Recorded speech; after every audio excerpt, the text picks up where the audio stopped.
Greetings, friend, entrepreneur, and fellow business builder. I'm marketing master Jim Ackerman, and this is a special edition of Good, Bad, and Ugly Ads, the post-Super Bowl wrap-up.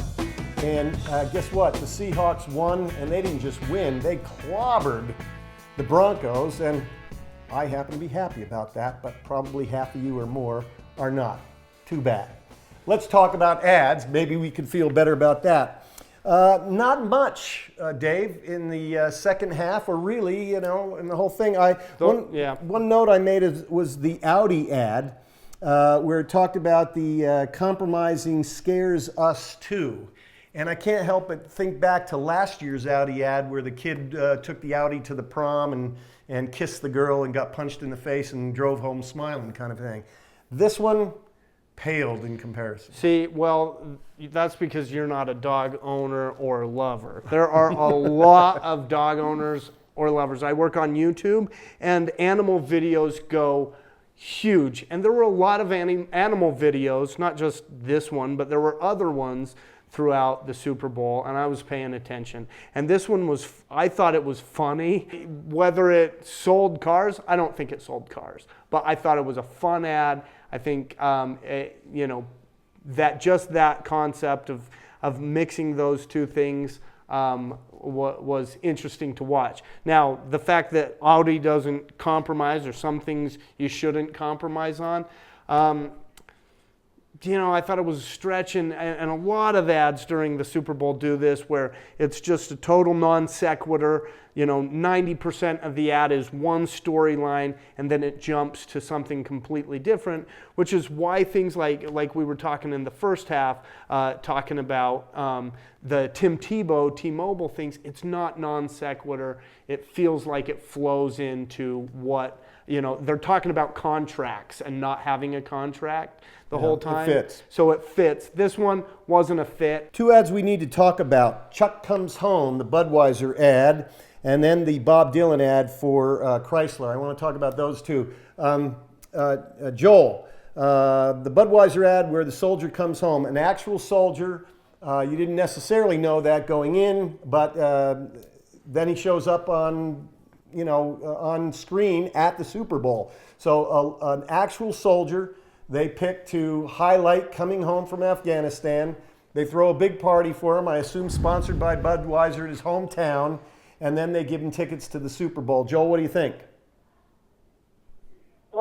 This is one that I think very well may have been successful in that it makes people like Budweiser because they're playing the patriotic card, which is a smart thing for them to do, especially because they want to be considered America's beer. Personally, I didn't buy it. And again, it felt too much like it felt manipulative. But I think for most people, they probably go, "Hey, at least they're acknowledging, giving a salute to our troops," and it probably worked for a lot of people. Dave, I know you have strong feelings about this one. Not just this one. I get emotional, and even before the game, NFL Films did several stories where they were showing how football changed or helped people's lives. They were emotional, cool stories, and I am a big fan of conjuring up emotions. But I call it the tear or the tickle. Whereas Budweiser at everyone else's homecoming, and I kind of felt like they're manufacturing a story and kind of exploiting this guy and his family, and they're trying to sell beer at the Super Bowl, and it's great to do nice things, but then to do nice things and throw it up at the Super Bowl and pat yourself on the back so hard. I'm kind of ambivalent about it. I appreciate the tear or the tickle aspect of things, but I also see your point. And the trouble is, if we're normal, and maybe we're not, we've never been before. Yeah. But if we're normal, I don't think it's a big win. So we're going to call that a bad, but barely. Then the next one is the Bob Dylan one. This is the Chrysler ad that follows up on Clint Eastwood's ad of last year. Now remember, Clint Eastwood's ad last year was 2 minutes. I don't think this one went 2 minutes. I think it was clearly a full minute. Maybe it was 90 seconds, I don't know. But it was a longer ad. Dave, Bob Dylan hawking something. I think Bob Dylan's super cool. It is very interesting to see the voice of 60s counterculture, the poet of the hippie movement, selling something. The thing is, though, we've seen Clint Eastwood, we've seen Eminem both do this, and what they're really selling, and I think the reason why they can get Bob Dylan, it's this message of Buy America and We Are America, and I think that's how they get Bob Dylan involved. I'm not offended by these ads. These are ones where I feel like these guys really believe in, Chrysler, you barely see the cars in it. I feel like Chrysler's walking a fine line. I don't necessarily think they're gonna see a change to their bottom line and they're gonna sell that many more cars. But I appreciate that they're trying to revitalize not just their brand, but a whole city through these ads with these iconic American figures. My take. Joel, what's your take? For me, it worked, and it didn't work immediately. But the more I think about it, the more I liked it. I bought the pro-America message where I didn't with the Budweiser ad. And to the writer's credit, I thought it was well written. I thought it was well photographed. And I thought that the whole thing was, beautifully done. You have an interesting, over the 3 years, you've got Eminem's, Not M&M's. Eminem, Clint Eastwood, and now Bob Dylan. Eminem, hip-hop generation, a new, modern, young demographic. From Detroit. Guy from Detroit. Clint Eastwood, quintessential American hero. And then you've got Bob Dylan, who was actually kind of, in his time, kind of anti-war, kind of anti-government, anti-corporations. Corporation, all those kinds of things. And now he's coming back around and doing this. But I look at it and say, where last year I was absolutely touched in my heart by the Clint Eastwood ad, I didn't quite get there with Dylan this year.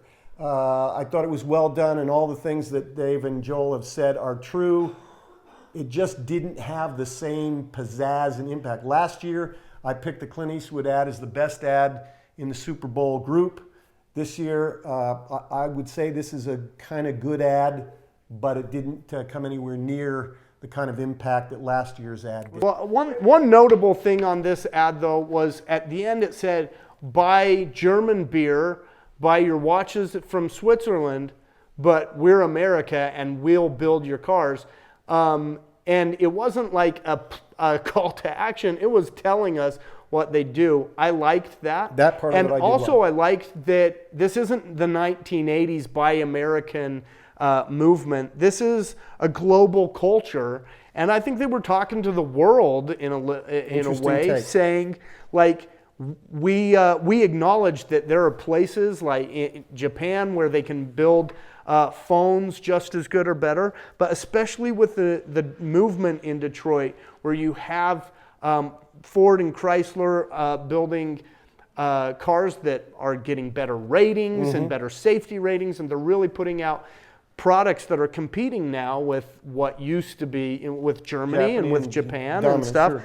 And I feel like they have a message and a mission, and I think these ads actually Advance the cause. Okay, last one I want to talk about is a post-game ad from Elance, or Esurance, excuse me, not Elance, Esurance.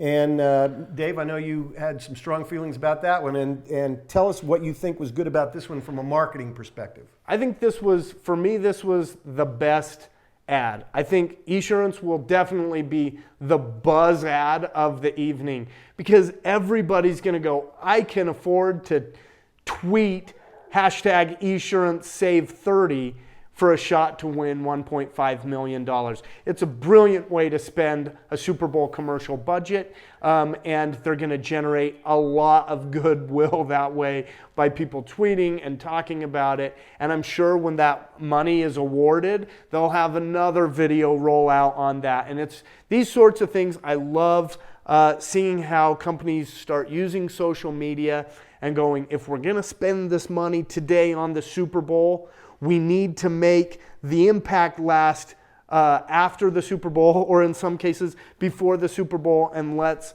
get that money to go as far as it can.